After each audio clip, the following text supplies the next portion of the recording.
Hello everyone, welcome to Marlin Chess Kids.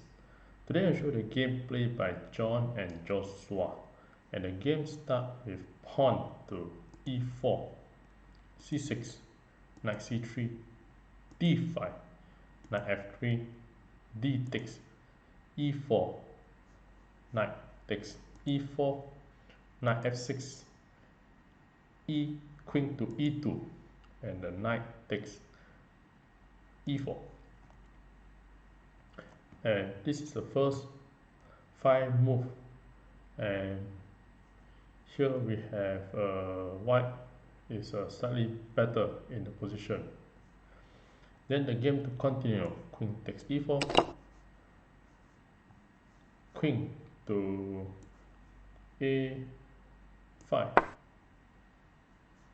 and now queen to f4, then the queen to f5, preparing for the exchange, but the white do not want and move the queen away to queen to e3. Then the black capture the pawn, queen takes c2,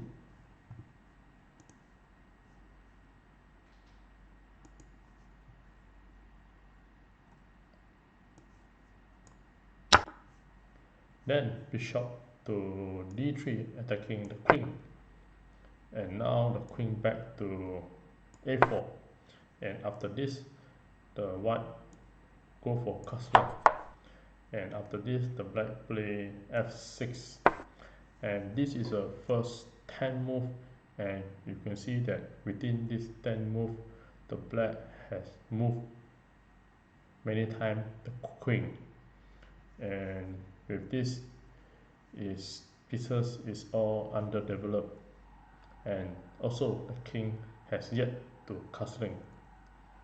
Then the game continue, the white attack with b3 attacking the queen, and now bishop to b4, then bishop to b2, preparing to have a down diagonal attack, and now the knight to a6, and after this the white play bishop takes a6, removing the knight,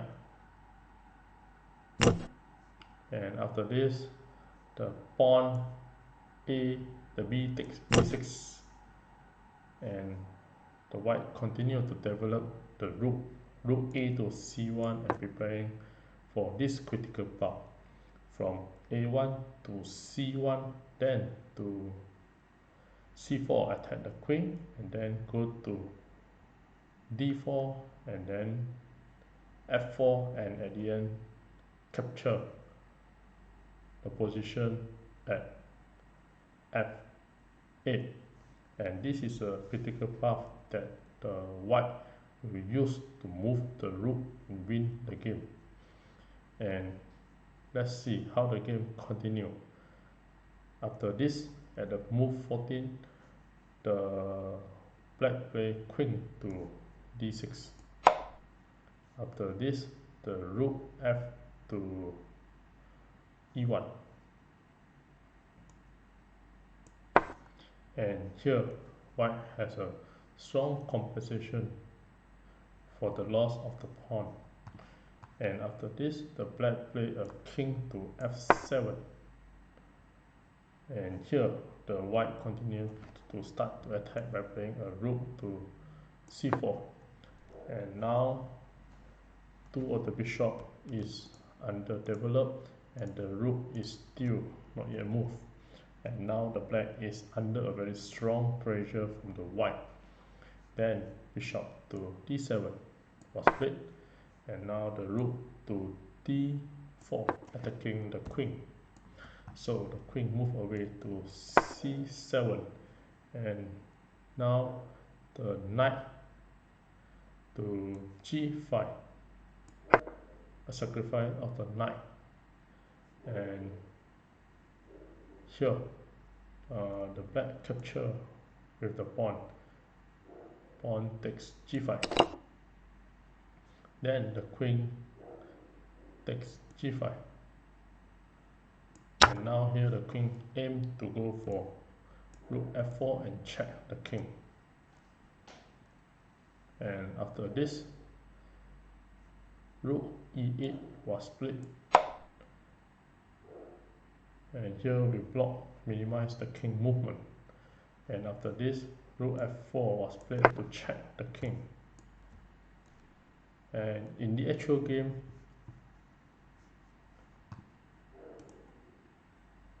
the black play king g8, move to this square. After the check,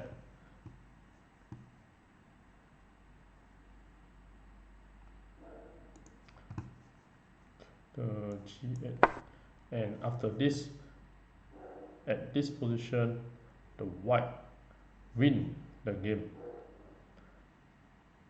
I give you a couple of seconds to figure out how the white checkmate the black king. Well, congratulations for those who found the answer, and for those who like to enjoy the show, here are the moves. In the actual game, after king to g8, the white play a rook takes f8, a rook sacrifice and check the king. And here you have a mate in 2. So the rook capture the bishop and check the king. And if the king to capture the rook, or using the rook to capture, or after this check, basically the back resign the game. And if the game to continue, let's say the king capture the rook, then you have a queen takes g7 and checkmate. If the rook capture the rook, rook takes f8, and the same thing happen, the queen takes g7 and checkmate the king. So back to this position. If after this check, and if the king move only one place to move, which is good to g8, and if the black play a bishop block, and the thing will be the same, as the queen will capture the bishop and check the king. And now the king move to g8, then the queen can just go to f7 or e6 and checkmate the king, for example. And if the block by bishop, you also can capture with the rook, and after this, king to g8, then the same thing, you just capture the bishop after rook capture, and you capture the pawn. So at this version, you can see that the beautiful idea is from a rook a to c1, and this is a critical path that the white play the game, and with the idea of checkmate the king in only 21 moves. And with this, thank you.